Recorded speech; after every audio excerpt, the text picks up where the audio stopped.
The second wave of the global pandemic is here in Canada, and we have a choice. Canadians have to decide whether we're going to survive or thrive. It's actually in our hands, and we have control over the situation, but we need to make a decision now.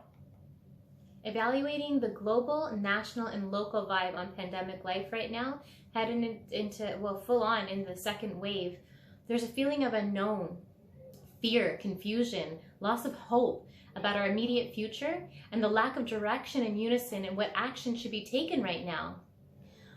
In Canada, while COVID deaths are down, recorded cases are rising. It doesn't look like this in every country of the globe right now. In fact, in many countries, the COVID cases are not rising and the deaths remain low. What are we doing differently? We do know that we must all do our part to stop the spread, just like we did at the beginning of the pandemic. Our local Canadian economy is struggling badly right now. Why is this such a concern, especially for small business owners and so many others? We've all made personal sacrifices during the first wave to survive and even to get to this point. Looking back at pandemic life, as naturalists, we took appreciation in the silver linings, the back to basics lifestyle that we truly enjoy parts of, but many aspects were difficult to endure. Our grandmas are in nursing homes in lonely isolation and since March, and they still are. It's heartbreaking. We also worked harder than ever, like many of you, homeschooling and pulling all-nighters to get kid-free work time in. This at a time when we need to increase labor market participation of women. It affected everyone differently. The first 5 months of the pandemic had most of us in shock. There was a struggle for many businesses, and what was involved in closing for 2 months was admittedly daunting and stressful. We modified how we could help our clients continue to have better function, comfort, and succeed in an active lifestyle. Together, our clients and team were united in the pursuit of better health, and we got through the hardest of times. It wasn't easy, but we persevered, we innovated, and we evolved. And now, are we at risk of doing this all over again? Is that what we're ready to do? The economy has slowed drastically in the last 2 weeks, and everything could be at stake again. From the perspective of a business owner, one option is from a place of fear. If the second wave gets bad, we close everything down, mitigate our risk, and wait for the government to bail us out. That's why the first thing we need to do is set our mindset and intention to thrive. Have hope and courage that we have considerable control in our fate going into the second wave. As a community role model once told us, Joseph Shields, hope is not a wish, not a desire for things to be different. It's a course of action, a combination of mind and heart that the future can be better and brighter, and we each have the power within us to make it so. Our aligned life core values of integrity, empowerment, inspiration, healing, strengthening, and driving momentum and innovation are what compels us to put out this message. We need to not just be reactive, but to proactively create the future we envision. We pledge to ensure our new reality is a strong, purposeful one. We need to decide now to build a strong, resilient community for future generations, guided by a moral compass. We realize it's time for us to accept the second wave. Bring it on and thrive in this new reality we're living in. It doesn't have to be as bad as it's looking. We gained insight the first time, and the second wave can and should be handled differently. We don't need to stop the local economy. We don't need to tell people not to leave their homes at all. It is safe to shop local with right precautions. We can still thrive.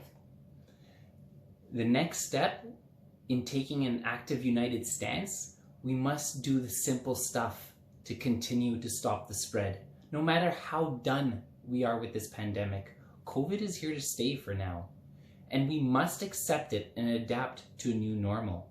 It's been proven with a great degree that we all have a great degree of control in whether or not we contract COVID. Chances of contracting COVID is shown to be considerably reduced with wearing simple PPE and following these simple steps. We see the cases rising, and it's frustrating because it's society's own actions causing the spread, creating more fear and hurting our economy. Lowering our standard of living is our choice. We're doing that now. The rules of the game are simple.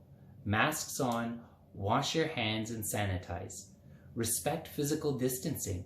Stay healthy. Now's an ideal time to be proactively getting into your healthiest version of you. Utilize the COVID tracking app. It's easy, but it only works if there's unity amongst Canadians. Small businesses, do your part to keep your customers safe so they have confidence to come support you. Taking these precautions allows society to evolve into the new normal. But we need to make these choices ourselves before the government completely is forced and has no other option to impose restrictions on us because we can't self-manage. Some places you go to might be more safe than others. So you have to decide, before you go somewhere, when you're somewhere, is this a controlled environment? Do I feel safe here? Are people wearing masks? Are people distanced? Is everything hygienic? It's up to us to figure those things out and manage our own behavior to stop this spread. We can be intelligent with safety around COVID and still interact and support our communities in order to sustain our Canadian economy. But fellow Canadians need to be in unison on this mandate. The third thing we must all do to take an active united stand is support our local economy. When your local economy is thriving, your standard of living is better. We proudly see our GDP on the rise, and it's one good indicator of this. We all agree that Canada's economy needs to be more self-sufficient. As our Prime Minister has demonstrated, we must support Canadians. As together our government and citizens work towards a safe and sustainable economic recovery, we're reminded as we sign into sites like Amazon, for example, to make a convenient purchase, that now's the time to take the extra effort to purchase locally from local businesses when you have the option to do so. That has a direct impact on your local economy and thus your economic well-being. We are so grateful, I can tell you, for the Align clients coming in and supporting our local business. Since we opened, the response has been so strong, and they're so appreciative of the strict hygienic measures and spacing and the safety and comfort they feel there. We're a small team of 7, each supporting our local families. We pay that forward as our first avenue of business from local suppliers. It's always local and vendors. We develop collaborations that benefit our shared clients to enrich their lives. The response is clear that we need to keep doing what we do. We can't sit back and watch this approach of the second wave, waiting for someone else to tell us what to do. We can't all have different plans of an action on the basics. In unison, we need to set our mental intention to thrive, not just survive, and develop it into our own plans to contribute to the solutions. Number 2, we need to stop the spread. With our nation's guidance in continuing to protect one another against COVID, refocus on your personal health. And 3, we must innovate ways to support and boost our local Canadian economy. So what's our business going to do in the immediate present? We're going to be doing our part to continue to set an intention to thrive and to inspire others to do the same. To keep on helping people stay healthy and active and in good body alignment.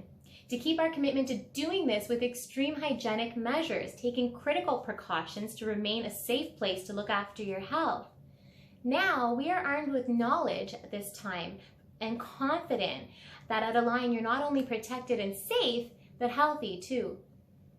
Finding innovative ways to evolve our offerings in ever smarter ways, especially digital. And to continue connecting and supporting our local like-minded businesses to fuel our local economy. Our final motivation is there's no need to fear the second wave that's here. It's in our control. A lot of it is in our control. So not worry about the things you can't change. And I hope this motivates you to use your internal hope to plan your own ideal contribution to the greater solution. We rose from this before and we can do it again. We won't let this second wave knock us down. We will do our best to keep healthy and stay safe. The path we were on before was problematic anyways, and there's opportunities ahead. We will do everything we can to ensure our new reality in the second wave is not like the first wave. But more manageable and resilient and better. We've got to accept and learn the blessings in the lesson so history doesn't repeat itself. And make this new reality our best version yet.